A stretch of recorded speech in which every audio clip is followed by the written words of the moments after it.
Good morning, afternoon, evening, wherever you are, and welcome to NerdTube.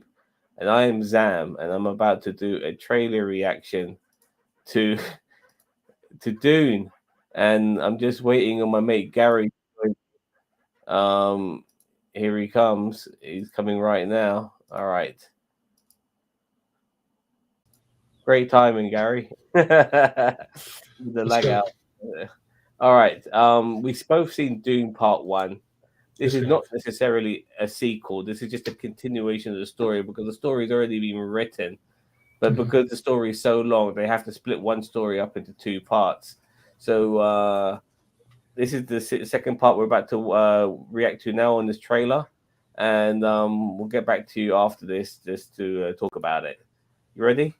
Hmm. It's breathtaking.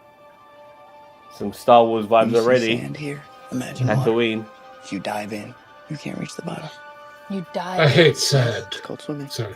I Well, don't believe as I you. always tell people, remember Star Wars was inspired In the by Dune, not shadows the of other way around. Arrakis lie many secrets, but the And I'll darkest of listen. them all may remain. Oh, Florence Pugh. Well, Florence Pugh. The end She's of great. House Atreides. Your father didn't believe in revenge. Star power, but What Oscar if Paul Isaac's not in this Atreides was one. still alive?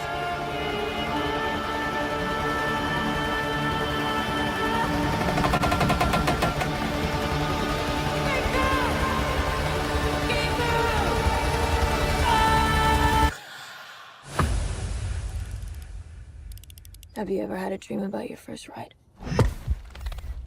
That calls the sandworms that device. Don't try to impress anyone. Javier Bardem. You're brave, we all know that. Be simple. Be direct.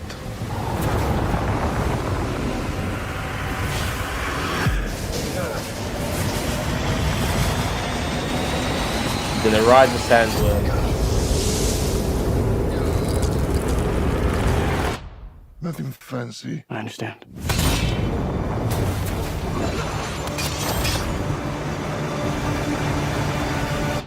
Nothing fancy.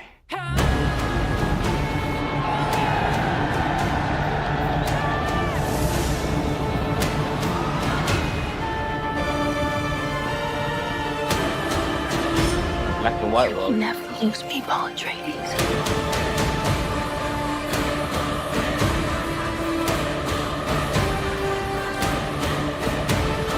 We gave them something to hope for. That's not hope!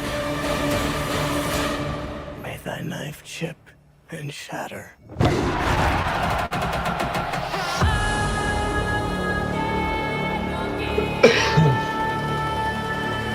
Look at that cast. Oh my god. Let's have a look at that cast again.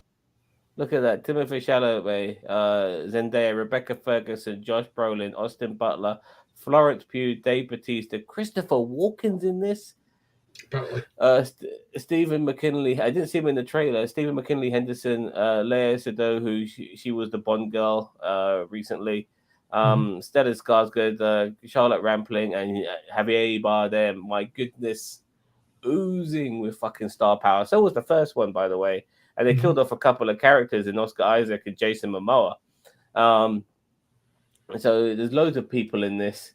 Let's just have a look at some. Let's just cut through some scenes here. So like When you his see sand. relationship with Zendaya is starting to come in. Now, if you've seen the previous movie and if you've seen the David Lynch movie, he always had a vision about his future girlfriend, his future love interest, and that was her. So we hardly got any Zendaya in the previous movie, so she's definitely going to play a bigger part in this film. So I look forward to seeing a Sand bit here? more of her. Imagine water. If you Zendaya, dive like, in, just want to say whatever Zendaya does recently, it's like she's got the Midas touch. Unlike Tom Holland, outside of Spider Man, he seems to be doing a lot of shit. Zendaya outside of Spider Man seems to be doing a lot of good. you can't reach the bottom. Well, I You think it's dive because in. like Yes, she's it's called because swimming. like Tom Holland I don't I think believe he you. might be typecast as Spider-Man kind of through that. No, Even creepy. In the yeah, shadows of Arrakis lie again, many secrets, as Rebecca Ferguson. But the darkest of them all may Florence remain. Pugh. Now, I don't know what sort of role she'll be playing. She's played the in princess. this. She's played Oh, is that the one? Yeah, that's the one prin- he was the one he was betrothed to, wasn't he? yeah, But he didn't so want to marry her. the princess of the emperor. What was the? I can't remember what her name is. Some of the old in it. I can't pronounce it. But Because yeah, it is played in the original by Virginia Madsen, which was great. To be honest, you're gone. because like in the original, in the David Lynch version, she has like this whole monologue about like what Dune is and stuff like that. I'm sure. I'd rather have Florence Pugh, I'd rather Virginia Madsen and Florence Pugh doing it, to be honest with you. Yeah, I just got this feeling that she's not going to have a lot of screen time. I just have that feeling. Yeah, I think the screen time is not going to be that much for a lot of characters in this film, but sad. But I know she was betrothed to Paul Atreides, and he did actually end up marrying her, but only for the sake of bringing union. He still, regardless of the marriage, he kept his relationship with the character who played by Zendaya. So yeah, they might still go down that same route if they do. Let's continue. What's There's a fire, The lots end of of burning. House Atreides. My father didn't believe in revenge. I want to get into that black and white world. What if Paul Atreides were still alive? Just Brolin. There's the black and white world. That's a new character. Let's go back to him. Actually, it's I think he's this playing. guy. He's playing one of the. I think he's playing the character that was played by Sting. Yeah, that's who I think he's played as well. Yeah, he might be the son of Stellan Skarsgård's character as well. I mean, Harkonnen. Yeah, the House of Harkonnen. Harkonnen, yeah, Harkonnens, yeah. And Dave Bautista very briefly. Really shot. Oh, by the way, look at his eyes. Where we, let's see. Let's see if I can pull up the eyes. Oh, like you know when you do too much spice, you end up getting not only addicted to it, but your eyes turn blue like that. Mm-hmm. So you can tell now that whoever this person is behind the mask, I think that might be Zendaya behind the mask. It is Zendaya, yeah. Yeah, you can see that living on Dune. This is what's happened to our eyes. Well, sorry, I just want to get back to this lady, this lovely lady. Yeah, who was the Bond girl. I don't know who she's going to be portraying. It could be the character that was played by Sharon Phillips in the original. And what was that person? Was she one of these sort of witches? She was like a future teller or something like that. Yeah. I think she got like shouted down to by Paul Atreides. Yeah. In the David Lynch movie, he cut her off. So I think that's who she might be playing. I mean, Yeah, to be honest, I'm very surprised they haven't brought in that psychic thing that she works for in the original Dune. But yeah. That is the water of life, which kills, that most women can drink. But if a man drinks it, he dies. Yeah. And Paul Atreides, who does end up drinking it, because this basically the water of life, I believe, is the bile of baby sandworms, I think. Or something like that. Yeah. So yeah, but it looks like regular water here. It might not be the water of life. But yeah.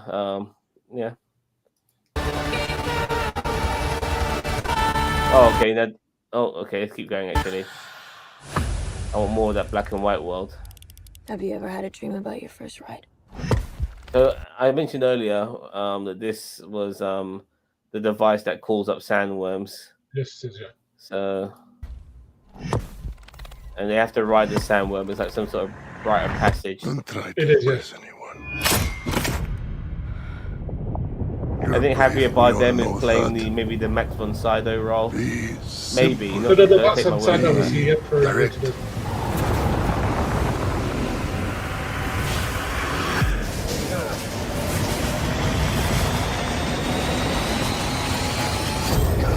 He's writing it a lot differently to how it was in David Lynch's movie. He's using Nothing breath of force. fancy. I understand. Using the Force there. I say that very tongue in cheek. Yeah, I'm gonna hopefully catch the black and white world. I love these helicopters, by the way. No, they're helicopters. They're not helicopters, they're helicopters, so they look like bugs when you're outside of them. Yeah, but I describe them as helicopters, but yeah, they're like dragonflies on, but you know, a dragonfly version of a helicopter or a hummingbird. Yeah, there it is. This, I think, is the planet Harkonnen, in my opinion, and I think when you go on this planet, everything looks black and white, and that would be pretty sick if that was the case. Yeah, that'd be cool because if it's all flashbacks, it's black and white to signify flashbacks. That's cool. I personally don't want it to be. I would just want it to be we're on planet Harkonnen, and when you land on this planet, it's black and white. Like there's no color on this planet. Okay. It's colorless. That I would love that to be the case. You know, it obviously reminds me of Gore the God Butcher, a little bit from Fallen don't mention that Paddy Mack coming out with the permit to talk about how bad he was. Yeah, don't get me wrong. Everyone knows that movie's shit, but still, I can't help but that's one of the things that came to mind when I saw this. So yeah, we'll see. I mean, I really hope it is a black and white planet. That would be so cool. I like the idea of that. You will never lose the Atreides. Don't ever say that, Kel.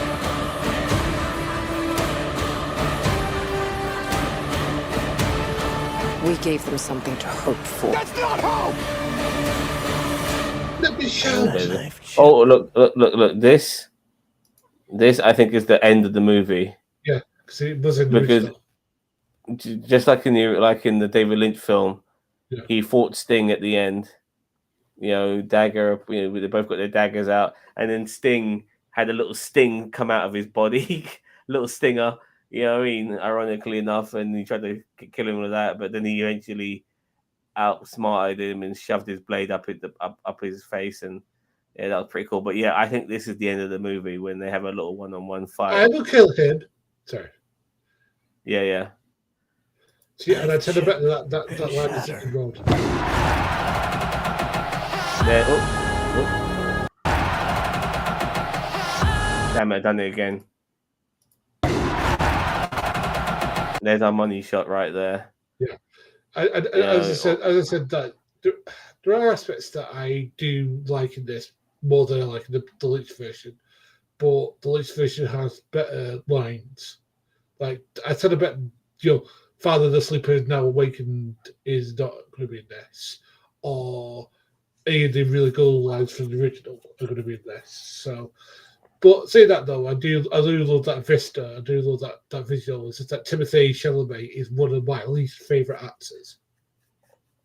Well, look, I do like the David Lynch version. I don't mind it at all. But after what I experienced with the first Dune movie, I did like it very much. I'm hoping for repeat a lot more. I'm hoping for like. I feel like, for instance, Dave Bautista's character, he was very minimally used in the first film, so I'm hoping to see a little bit more of him in this film. I think he may be like Dean Stockwell's character out of the original. See, that's he wasn't. He wasn't. He was that big. He was that big guy. I remember. I know who he's portraying. Like you had Stellan Skarsgård character, and he's got his two henchmen. One of them was played by Sting, who had the fight at the end. And there's a bit bigger, stockier guy. That's who Dave Bautista is portraying. Mm-hmm. But nevertheless, those sort of bad guys were very comic bookish, very cartoonish, and they're giving those same bad guys now in this particular movie a much more serious tone, which is why I'm enjoying it. Because when you go back and watch Dune, it is very cartoonish at times. The original, the David Lynch movie, is very cartoonish at times. When it comes to the villain, I think this is going to be closer to the book in tone. Yeah, and that's the reason why people like Skarsgård's portrayal of the Duke, because that's what he's like in the book. He's very kind of like quiet, but kind of like menacing at the same time, which Skarsgård did bring to the role. And by the way, I'm not sucking this vision off at all. I'm just saying what I personally enjoy about both versions. Like, I do like this whole vista here. I love the thing they've done with the word writing, where like they're using like grapple hooks and they're using like laws to bring it to him. I like that, and I do. Now, my only concern about this movie is when they're releasing it, because apparently this film will come out the same week as the Marvels, which I don't think is a good idea personally. Well, this will eat the Marvels alive. I'm not sure, to tell you the truth. All right, I will put money now. This will outbank the Marvels. I'm not saying that the Marvels is going to be like make $1 billion or anything like that, but the MCU still has a very strong following, regardless of people not necessarily enjoying some of the rides we've been going on recently. Whilst Dune itself is a little bit more niche, and the nicheness of it will determine how well it does. I mean, if this film had no rivalry at the box office, then fair enough. I think it would do pretty well, maybe make 350, 400 million quite easily. I'm more to say, because the last couple of Marvel movies, last few Marvel movies haven't really been up to snuff. I reckon this will make bank, because people are going to be wary of the latest Marvel movie. I'm just going to say it's going to have a knock-on effect, even if what's the word? Even if it, because I think that this will make more money than the Marvels. I'm just going to say. The sleeper has awakened. Yes, thank you very much, Daniel Voss. But what I will say though, boss man, is that this doesn't benefit either the Marvels or Dune. No, having both of these B films released on the same weekend, it doesn't help either movie. They're doing a disservice to both films. One of these movies needs to bite the bullet, preferably Dune, in my opinion. I think it should bite the bullet and release a week before something. A couple. No, I wouldn't even say a week before. Either 2 weeks, 3 weeks later before. You need to give yourself a decent amount of time between pictures. A week is not enough, because people will still be clamoring to see one or the other. If it came, like, I don't know. I mean, I want this film to do well, because I think just looking at the trailers and after experiencing what I did with the first movie, I think, and the humongous cast that goes with this film as well. I want to see more from this universe. I mean, it reminds me of Star Wars, because this was influenced by Star Wars, and I think there's so much that can come from this. The universe of Dune, the Dune universe, is so magnificent. It really is. It's so fucking magnificent that this film, these two movies, barely scrapes the fucking surface. Yeah, I mean, the entire franchise that can be made of this, because you've got about what I think it's about 7 or 8 books in this particular world, with this particular universe on its own. So if this succeeds, they could lead to more films in this particular thing, which is not going to be a bad thing. Again, the thing is that my dream project that I want is a book as well. So I'm hoping that this sort of thing will lead to more people saying, let's adapt other books. So there are YouTubers who've really expanded this world to me, this Dune universe. I watched them, and have you read the books? Some of it. No, I've not read the books, but once this movie, the original, like the first part of this movie, came out, and I got back on the Dune bandwagon, so to speak. I just went around different YouTubers, and they expanded the universe to me.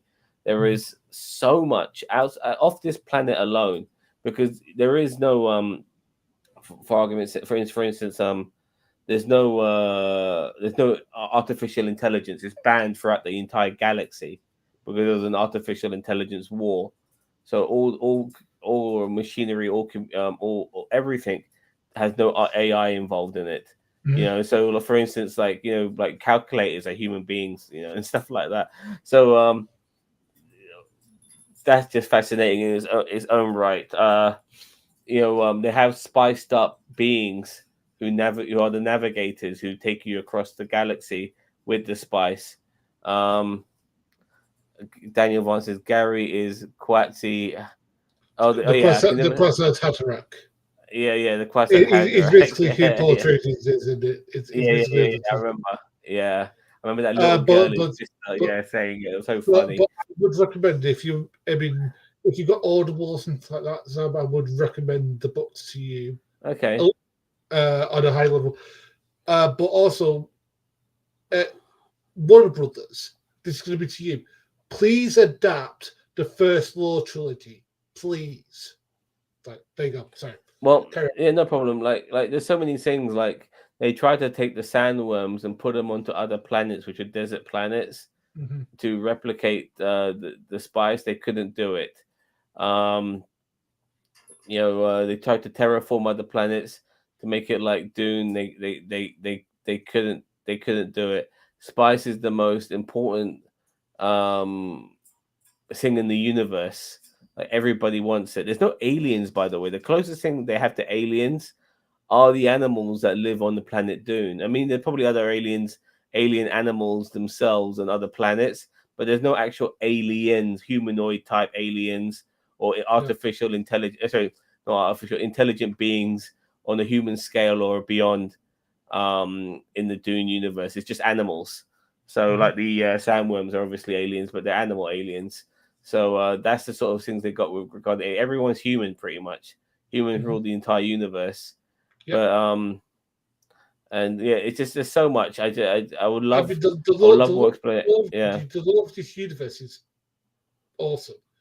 It is one of the most impressive like universe building things that's been done by people. Like you got this Lord of the Rings, you got Discworld, you got, as I said, the First Law trilogy.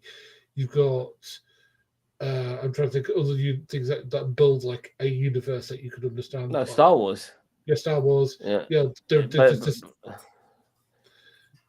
I feel sorry for Dune because in a way it is very much Star Wars. It has its own planets like Coruscant and stuff like that, But because even though Star Wars piggybacked off Dune, Star Wars has obviously been way more successful, and fortunately Dune is now having to play catch up in something that it influenced. I need to rewatch Children of Dune again sometime soon with good old James McAvoy.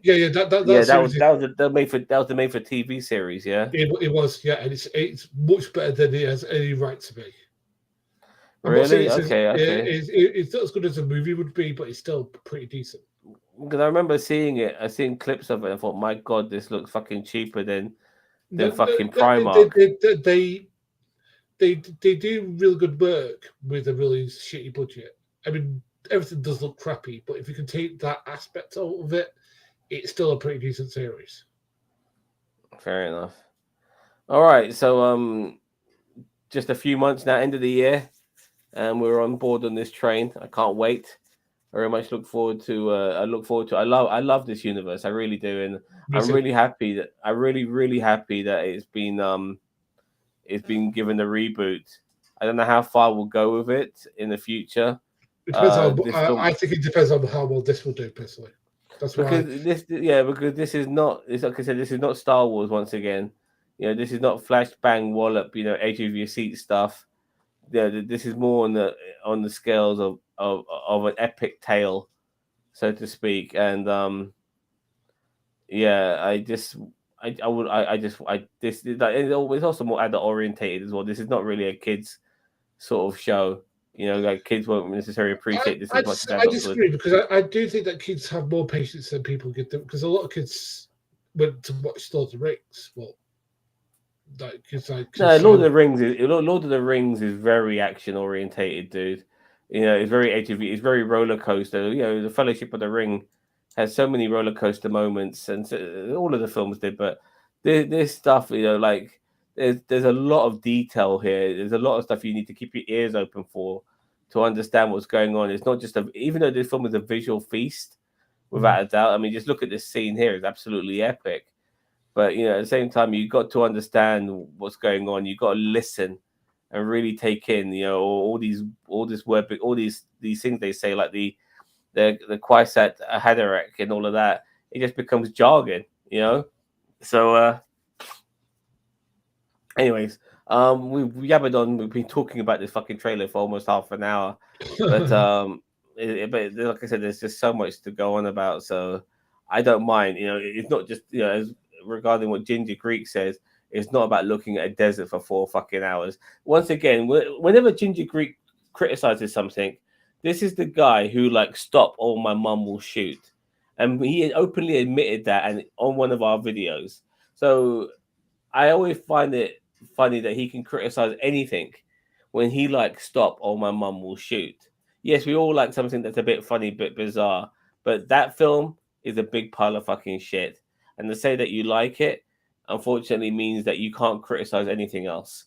Daniel Vance has also said, new Babylon 5 animated series coming from creator, oh my god, Straczynski. I'm so hyped for that news. Yeah, Joe Straczynski. Yeah, he's amazingly talented. Unfortunately, I never got onto the Babylon 5 bandwagon. I really wish I did.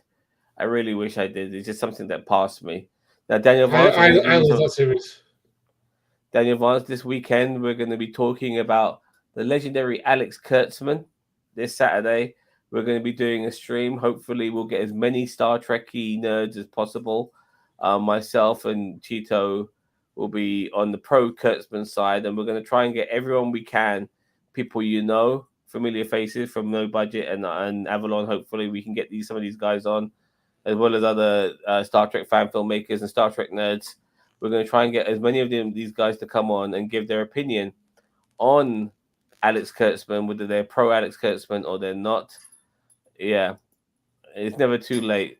At the moment, I'm watching Beef, by the way. What Beef on Netflix? Beef.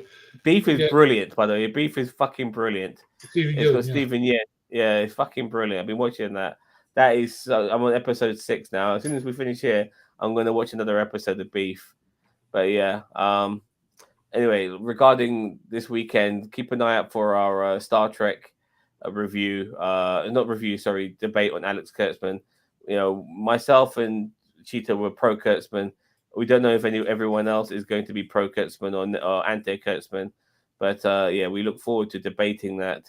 And check out the new Dungeons and Dragons movie. It had me laughing. Fair enough. Because the one with Jeremy Irons. Patty hates it.